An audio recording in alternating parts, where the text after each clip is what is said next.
Let's take a look at this little fuse block that I ordered. They sent me 260 amps. That's probably pretty close. I may have to bump those up. I don't know for sure. I could run quite a bit bigger than that and still be safe.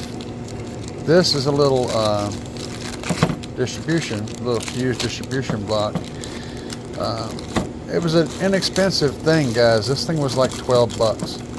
Seriously.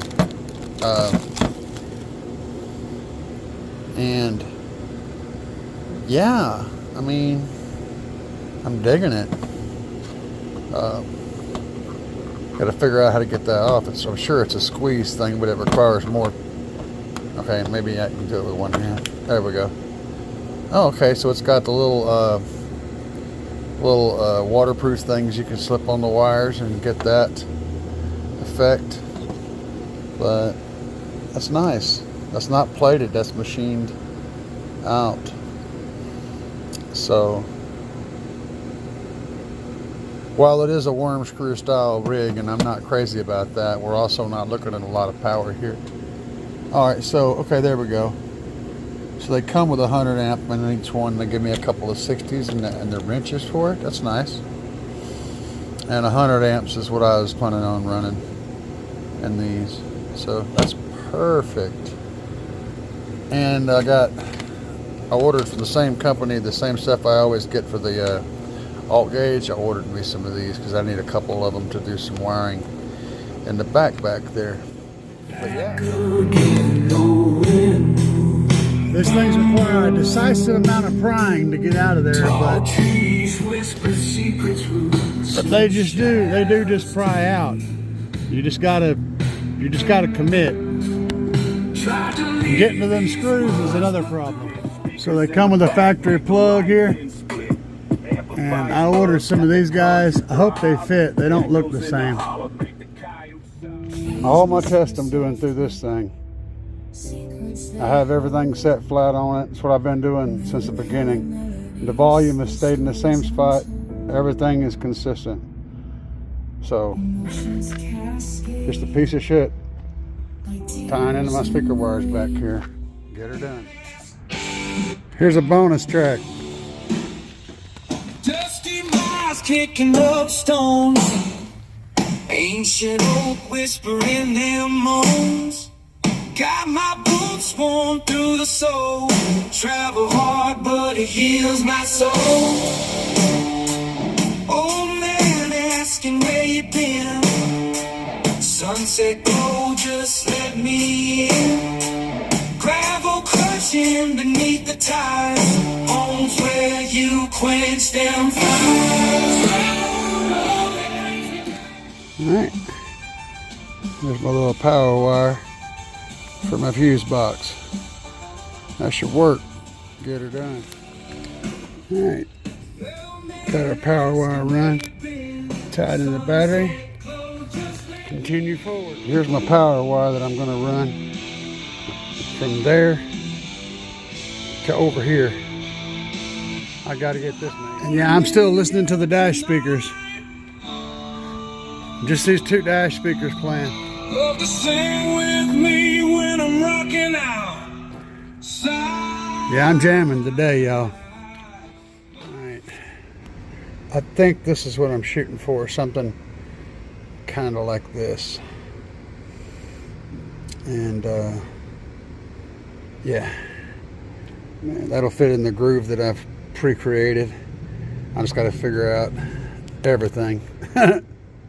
I'm probably going to wind up putting sound deadener back here, so what I may do is sound deaden on top of this wire just to keep it in place so that it doesn't move in relation to the trunk lid.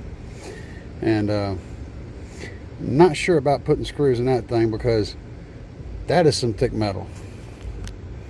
Don't even really need to be sound deadened, but they obviously thought it needed a little bit because that's what that is, I think. Right there, the factory piece. That may be some constraint layer stuff there. All right. Panels down in place, not bumped up anywhere. That's a good sign. That means that when I pick this up, this back part, got stuff in the way, but when I pick that up, you don't see nothing happening back here. It's as stock as you want, well, without other than the battery. See if I can do this with you guys.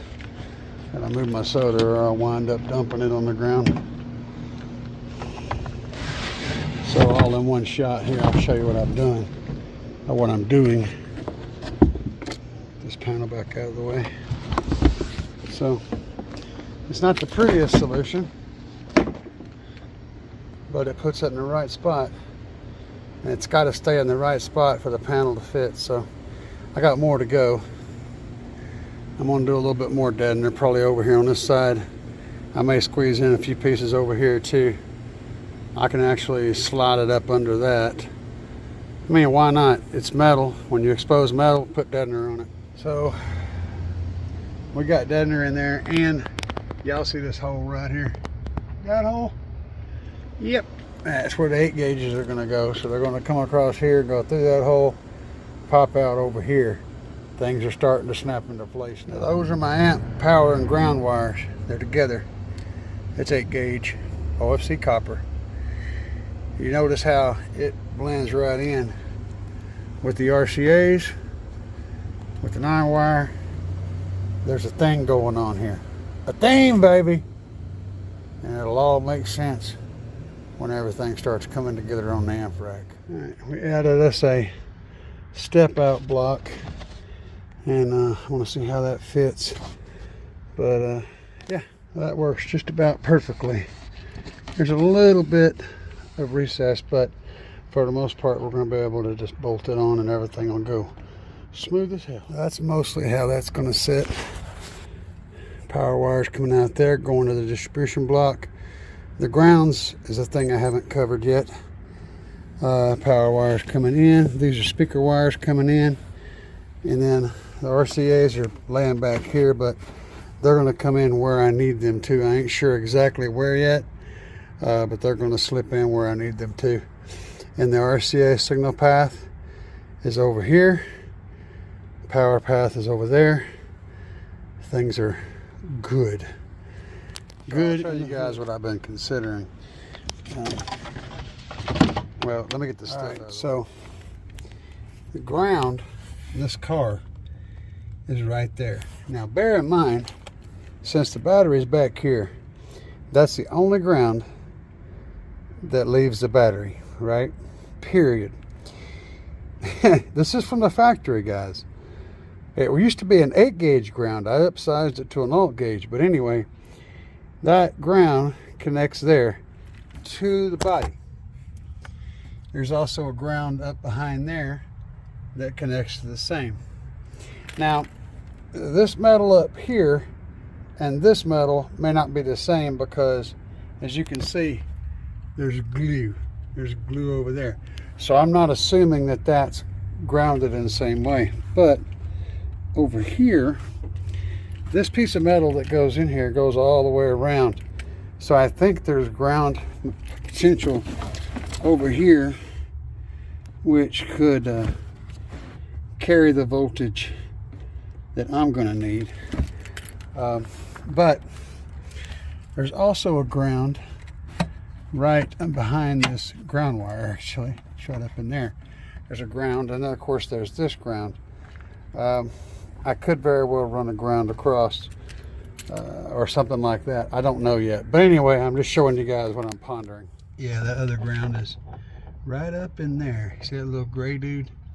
Yeah, that's a ground post. Same piece of metal as this one. Same style of bolt and everything. I could connect to that. Not sure why I wouldn't just connect to this one, but yeah. If you're wondering why not disconnect to the battery, well, I can do that too. What I'm mainly trying to do is trim down how much wiring is running across in here. I want the minimal. Right now I've got that power cable,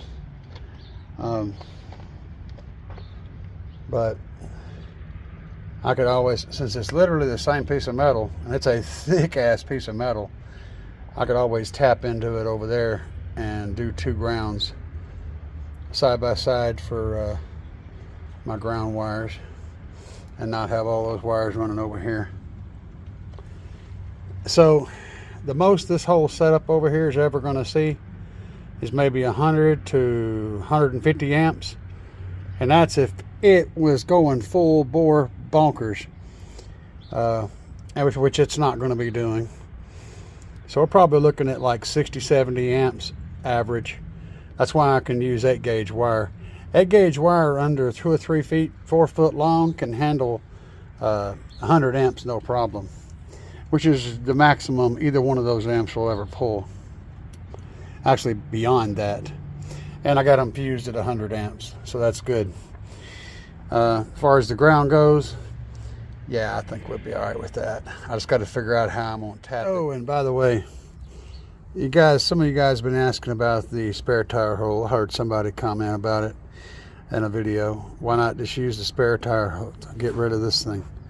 Well, it's not a bad plan. This thing's not even holding air. It feels hard, but that's what they all feel like. There's no air in that. So that's something I kind of already have in my mind. But what may end up going here may make boom boom. I don't know yet. So I'm designing around this space for now. And that's why I haven't used it in the build up to this point. But yeah, as you can see, that piece of metal is constant all the way around.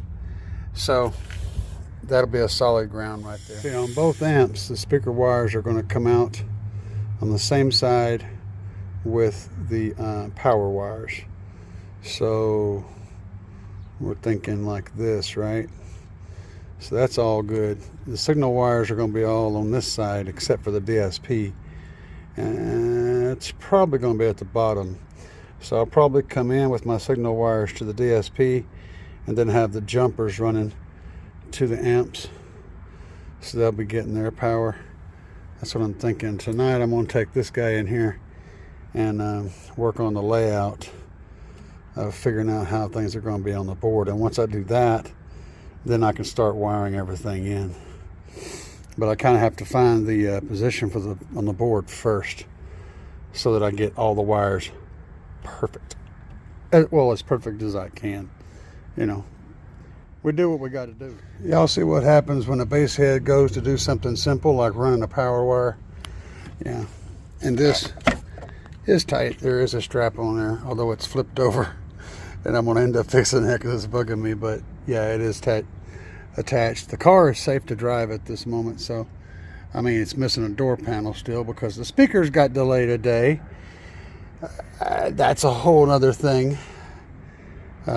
But we got the dash speakers done, and we got the wiring done back here to the point of the amp rack. We got the grounds figured out. Yeah, so little progress is here and there. This is how this works, man.